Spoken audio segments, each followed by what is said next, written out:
நம்மள அறிவாலய செங்கலை உருவிடுவேன் அப்படின்னு பேசியிருக்கே.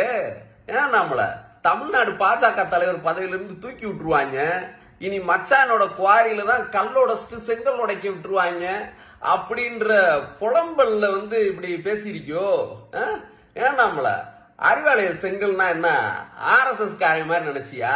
நினைச்சா புடுங்கிறதுக்கு நினைச்சா அங்க வைக்கிறதுக்கும். நம்மள அறிவாலய செங்கல்ன்ற என்ன தெரியுமா? அரவக்குறிச்சியில் உன்னை ஓட விட்டுச்சு தெரியுமா? அதான் அறிவாலய செங்கல். அங்க இருந்து நீ கோயம்புத்தூர் போனாலும் கோயம்புத்தூர்ல இருந்து உன்னை வெளிநாட்டுக்கு ஓட வச்சுச்சு பாரு, அதுதான் அறிவாலய செங்கல். சரியா? RSS அனுப்பி விட்ட ஆளுநர்ன்ற பேர்ல இங்க இருக்காரு பாரு ரவி, அவரை சட்டமன்றத்துல இருந்து ஓட வச்சுச்சு தெரியுமா? அதுதான் அறிவாலய செங்கல். நரேந்திர மோடி இந்தியாவுக்கே பிரதமரா இருந்தாலும் தமிழ்நாட்டுல ஒத்த சீட்டு வாங்க விடாம பண்ணிச்சு பாரு, அதுதான் அறிவாலய செங்கல். சரியா? அது சுயமரியாதை செங்கல். நம்மள உழைப்பு ரத்தத்துல உருவானது அறிவாலயம். சரியா? அவ்வளவு லேசுப்பட்ட விஷயம் இல்ல.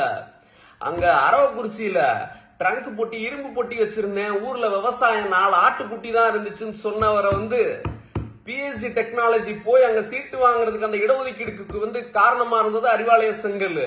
IIMல போய் நான் படிச்சேன்னு பெருமை பேசுற பாரு, அந்த OBC இடஒதுக்கீடு வாங்குறதுக்கு காரணம் அறிவாலய செங்கல்.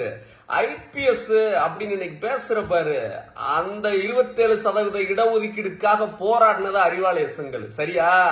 உங்க பாட்டை ராஜாஜி காலத்துல இருந்து எவ்வளவு பேரை பார்த்துட்டோம். அறிவாலய செங்கலாம் தொடுறதுக்கு இந்தியால எவனுக்குமே தகுதி கிடையாது. நம்மள நீயே ஒரு பார்ப்பனிய அடிமை, நீ எல்லாம் அறிவாலய செங்கலை பத்தி பேசலாமா?